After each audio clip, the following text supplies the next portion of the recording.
Hi, how you doing? I have a special ASMR for you today. I'm going to be reading out of a book that I used to be read to out of, called The Big Golden Book of Fairy Tales. It's a new mint condition, very expensive. Ever seen this before?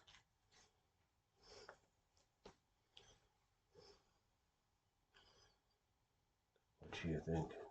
Ever seen this book before? Personally, I like it. It's called The Big Golden Book of Fairy Tales, retold by Leete-Hodges, illustrated by Beverly Manson. Can you see that?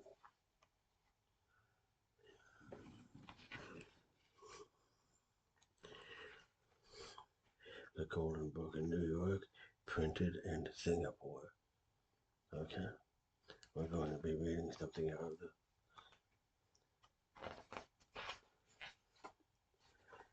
the table of contents. The Emperor's New Clothes, Snow White and the Rose Red, Hansel and Gretel, Rumpelstiltskin, the Ugly Duckling, and the Three Bears, the Little Fir Tree, the Sleeping Beauty, Cinderella, the Golden Goose, Jack and the Beanstalk. But we're only going to be reading two of the fairy tales today. Alright? Let's see what we can get done. Try to put you at ease and relax you. And having a few parents out there, if you want to show this video to your children with your permission, you can. Because this video is not made for children. But if you want to relax them and tuck them in bed at night, you can with a reading from the fairy tale. Alright? The Emperor's New Clothes. There's a moral to the story about all of these, and sometimes we're a little bit highfalutin and we get a little bit ahead of ourselves. It's good not to be overconfident. So let's start with it. The Emperor's New Clothes. Many years ago, there lived an emperor who was fat and proud and very vain. Okay, all he cared for was new clothes. He did not trouble himself about his country, his army, or his people. All he wanted to do was show off his fine clothes. No one has ever had so many clothes, for this emperor had a suit for every hour of the day. If anyone wanted to see him, his ministers did not say, as they would with other emperors, he is in the council chamber. They would always reply, he is in his wardrobe. Life was very gay in the great city where he lived. One day two strangers arrived. They were rogues who called themselves weavers, and they told everyone that they knew how to weave the most beautiful patterns in the world and make the most beautiful material ever seen. In fact, they said their clothes were magic and were invisible to everyone and was unfit for his high office, who was just stupid. Good gracious me, said everyone who heard this. What a wonderful cloth. Of course, as the weavers intended, the emperor heard about the magic cloth and sent for him to make him more suits. If I wear such clothes, I could find out which men in my kingdom are unfit for the offices they hold. I could tell wise men from fools. I must have this cloth this very day. Okay.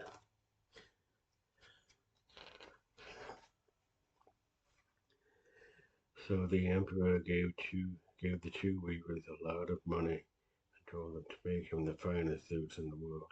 The two rogues set up their looms and pretended to be very busy indeed, demanding the very best silk and gold thread, which they put into their bags, and they worked far into the night on the empty looms in the palace. I wonder how they were getting on, thought the emperor, and then he remembered that a fool or someone unfit for office could not see the fine cloth. I must not risk it myself, he said. I will send my prime minister to find out for me. So the prime minister went into the great hall where the weavers were working with all their might on the empty looms. What is the meaning of this? Thought the old man, rubbing his eyes. I cannot see a single strand of thread on the looms, but he did not say anything. The weavers watched him. What do you think? They asked him. Will the emperor be pleased? The prime minister knew he must say something or appear a fool, so he clapped his hands and said, "Oh, it is quite lovely. The emperor will be delighted." The weavers told him the texture and the pattern, and pretended to feel the material in his hand, and exclaimed at the beautiful colors. He listened very hard to all they said, and went back to the emperor and repeated it to him. The emperor was getting impatient, so he sent another minister to the weavers to ask about his new clothes. He too went to the looms and saw nothing, but he listened carefully to the weavers, and then told the emperor how wonderful the suits would be. Okay, sounds like he might be getting a little bit ahead of himself. Soon the whole city was talking of the wonderful material the emperor had ordered, and how magnificent he would look in his new finery. At last the emperor could wait no longer. He had to see for himself. Of course he could see nothing, but he pretended to admire the softness of the cloth and the lavish, vivid colors. Wonderful, wonderful, he said. It has my approval. For he would not admit that there was nothing to be seen, not with everyone watching. The whole court looked on and wondered. No one saw anything, but all copied the emperor in saying that the new clothes were magnificent, and he would look perfect wearing them. Why not show these fine clothes to the whole city? The prime minister suggested. We could have a procession, and everyone would see the emperor in his finest suit. They all clapped their hands, and it was a wonderful idea. At last the great day dawned. The previous night the two weavers had been with their looms until dawn, and said the suit was perfection itself. As the emperor and his whole court stood and watched, the weavers held up their arms just as if they were holding something. See, they said, here are the breeches, here is the coat, this is the cloak. Feel the smoothness, the richness of the color. These clothes are so fine, the weavers continued, so comfortable that you'll believe you have nothing on at all. That is the secret of the magic. Will your majesty please take off your clothes and we can help you put on your new clothes? See here in this mirror, and you will be astonished. So the emperor removed his clothes, and the weavers bowed low before him and held up their arms, pretending to help him. First into the silk shirt they had made, then the breeches, and so on, until at last they placed the cloak round his shoulders, and saw said he was ready. All the while the emperor turned this way and that, preening himself before the huge mirror. Okay.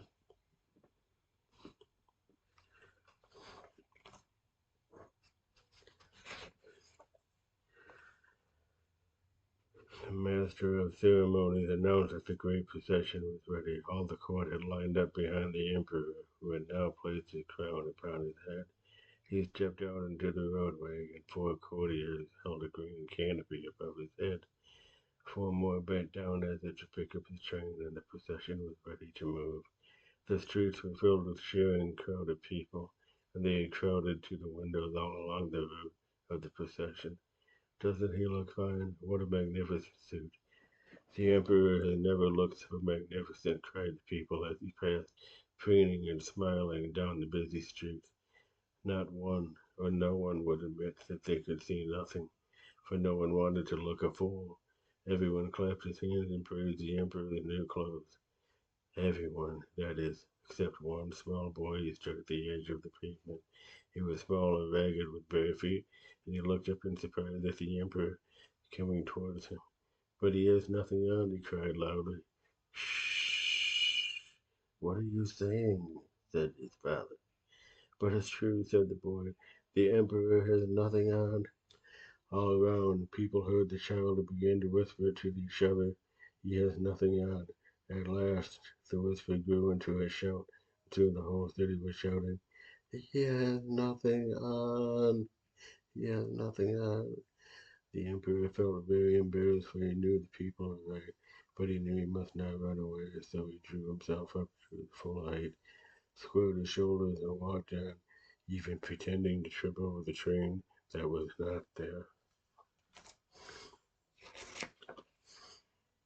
Okay, so how about this one, the fir tree?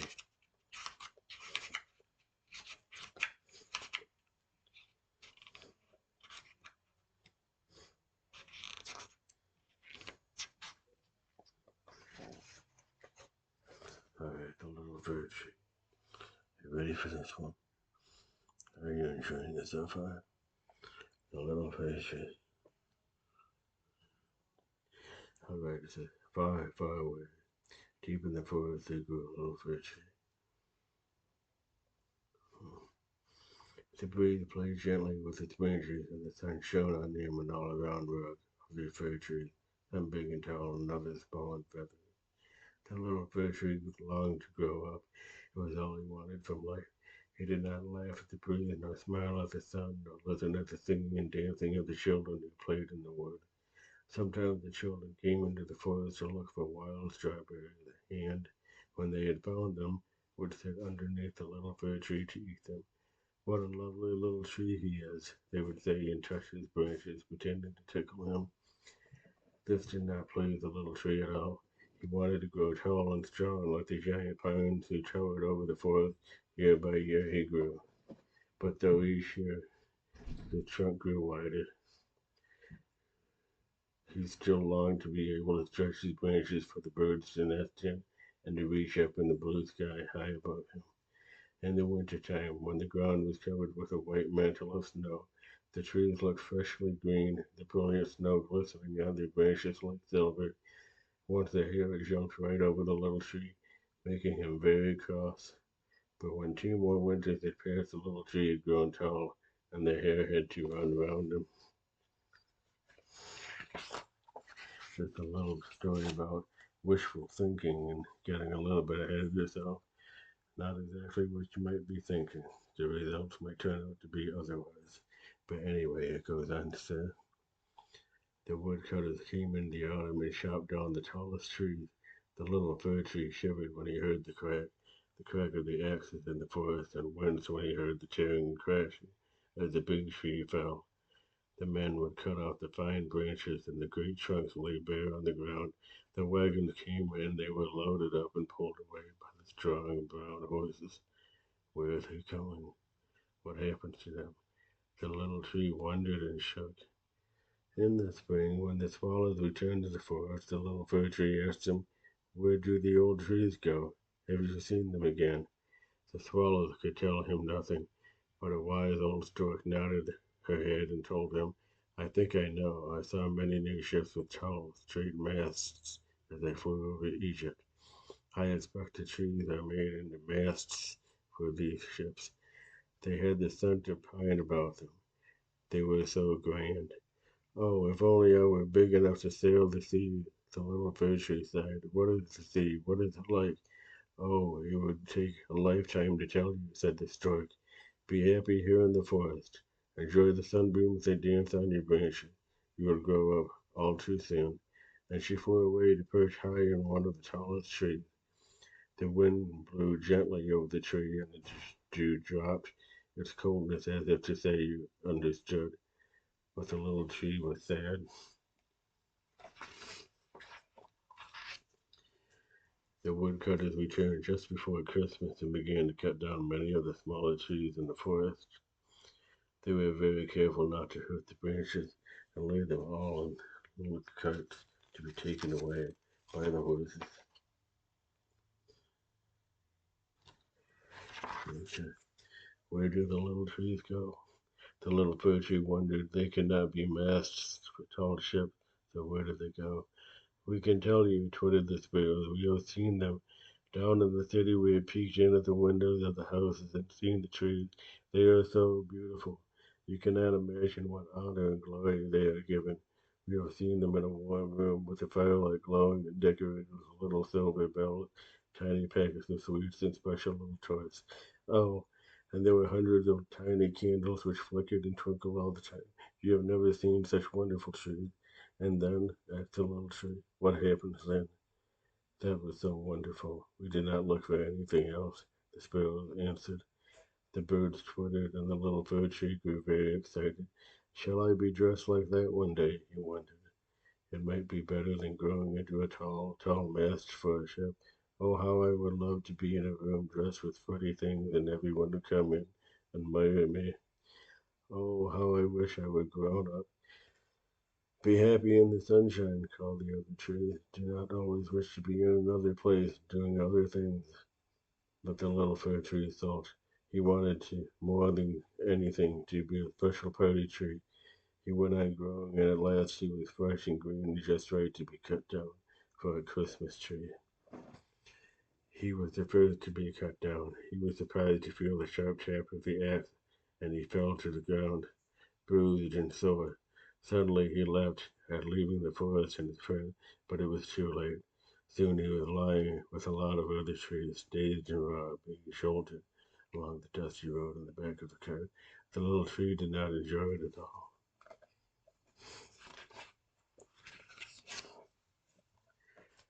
At last he was free, and a man shook out his branches and looked at him. This is a good one, he said to the helper. It should make a high price.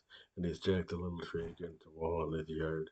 The little tree stood there, wondering what would happen next, when he heard a man's voice saying, "This is the one I want. I'll send someone to pick it up."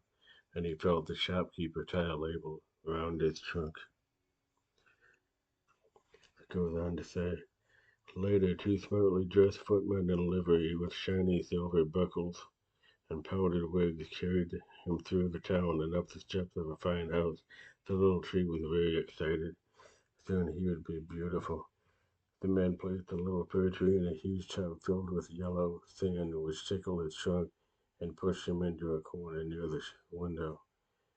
He looked round the room for the first time and saw it was very large, with pictures on the walls, and the mantelpiece were two huge shining faces with lions on their lids.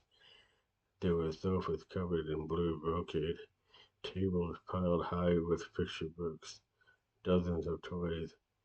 A large gray and white rocking horse nearby nodded his head as if he approved of the little fur tree.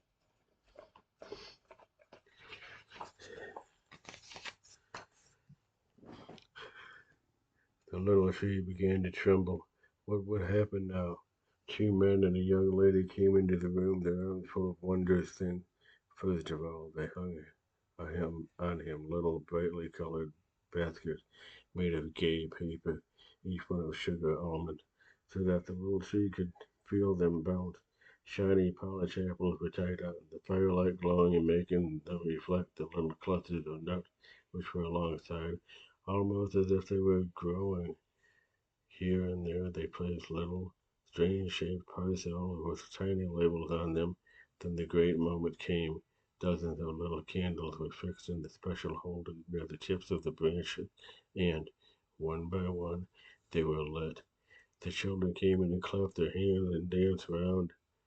They were so excited and happy, and the little fir tree glowed with pride. He had never known such joy in his life. Later, a lady came into the room, and, after climbing up the step ladder, she fixed a silver star at the very top of the little fir tree. There, she said, now we are ready for Christmas. The little tree wondered if the sparrows would come and look at him through the windows. Would he stand there forever, winter and summer, for everyone to admire his finery? But soon his branches began to ache as he was not used to all the weight pulling them down, and his back was tingling. He shook himself and felt a burning as one of the candles singed him. "Oh dear!" cried the lady, "we must be careful," and she blew out all of the candles. The children sighed and promised to light them again on Christmas Day. The little fir tree dared not shake himself again, not even tremble in the trees. They did not light the candles. Next day was Christmas Day, and the candles were lit, and the little fir tree shone in all its glory. He had not known it would be like this, and he stretched with pride. Then, to his surprise, the candles burned low and were put out, and the children came to take their present from the tree. They ripped off the parcel with the delighted cries, and soon the little tree was almost bare, with some of the greenery lying on the floor. At last the children grew silent and gathered round the fire while the mother told the story. The little fir tree listened to many fairy tales until it was time for bed.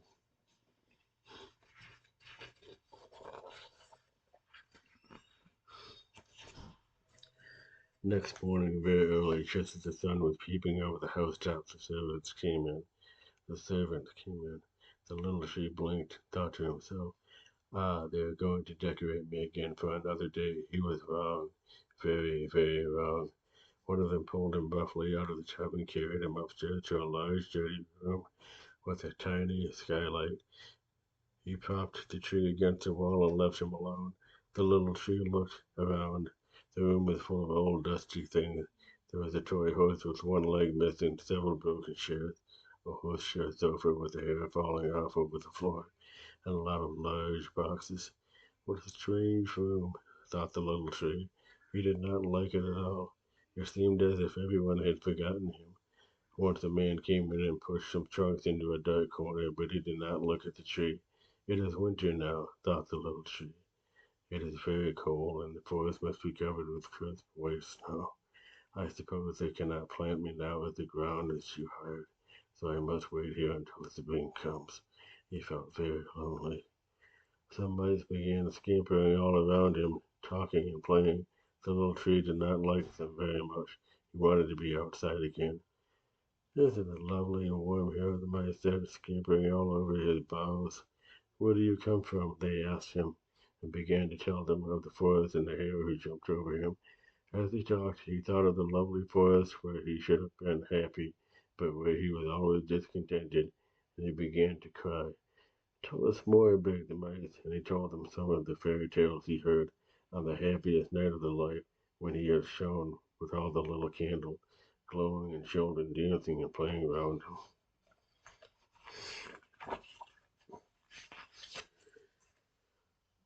So the days passed and spring came again, the sun filtering into a tiny attic window. A servant came into a tiny to tidy up the room, and, after sweeping and dusting, picked up the little fir tree and carried him downstairs. At last, thought the little fir tree to himself, they are going to plant me in the garden. My branches will grow fresh and green, and I shall be beautiful again.